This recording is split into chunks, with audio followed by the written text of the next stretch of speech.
भोजपत्र के ऊपर बनाया गया यंत्र अत्यधिक फलदायी होता है। हमने भी आपको बहुत सारे बीच बीच में मंत्र बताए, शावर मंत्र बताए।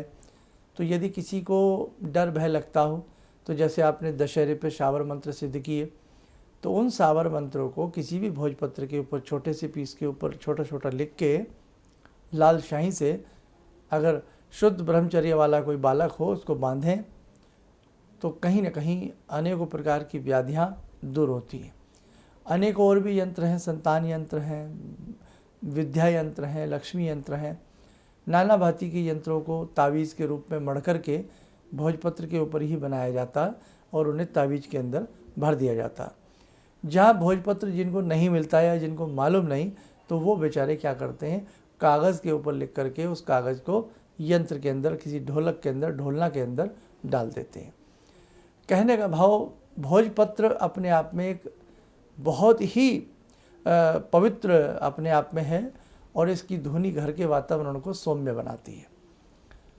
और एक चीज़ और ध्यान रखें, जो आप जिस पर यंत्र बनाते हैं वो भोजपत्र खंडित नहीं होना चाहिए, उसमें बहुत सारे छिद्र आदि ना हो तो फिर उनको बंद करने का प्रयास किया जाए।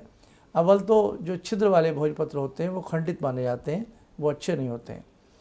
लेकिन घर में जिसकी आप धुनी देंगे, अभी बताऊंगा, तो धुनी वाला जो भोजपत्र होता है वो कटा फटा कैसा भी हो, हर तरह का चल जाता है। इसमें बैम्बो, पेड़ की तरह जैसे बैम्बो होता है ना, बांस होता है, ऐसी बीच में छाल सी नज़र आती है।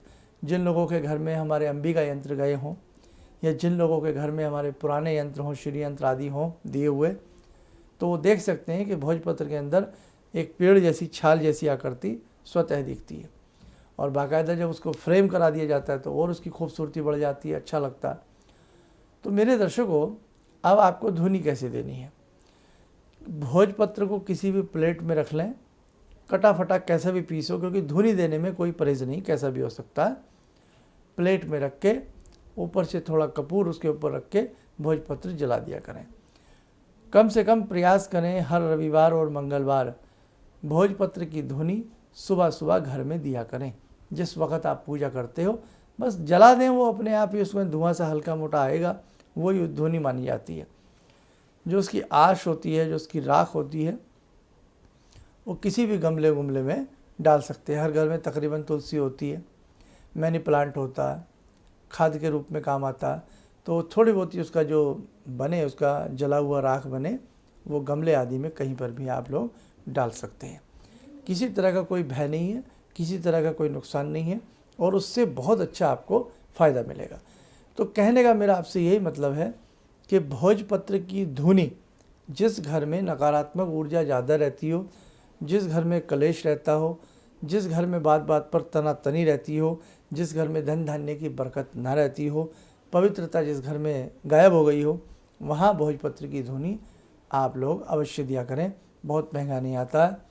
कटा फटा छोटा सा पीस भोजपत्र का 10-20 रुपया का आ जाता है। और देखो भाई, बड़ा पीस लेते हैं तो कम से कम 200-300 रुपये तक का अच्छा आ जाता है। लेकिन उसकी आपको ज़रूरत नहीं है, आप तो छोटे छोटे पीसेस ले लें, उन्हीं कैंची से काट के थोड़े थोड़े छोटे छोटे बना लें, 2-4 पीस इकट्ठे करके जला दिया करें। और यदि आप कोई तावीज़ आदि बनाते हैं, कोई ऐसा कवच आदि बनाते हैं, तो उसमें आपको भोजपत्र के साफ पीस ले लें, एक बड़ा ले आइए, उसी में से काट काट के छोटे बना लीजिएगा, आपके हमेशा के लिए काम आएगा। तो समझे, आज की जानकारी आपके लिए बस इतनी थी। अब बहुत सारी बातें हैं जो आपके साथ करनी है। आप प्रतिदिन हमारे इस कार्यक्रम को सुनिए, सब्सक्राइब ज़रूर करके रखिए।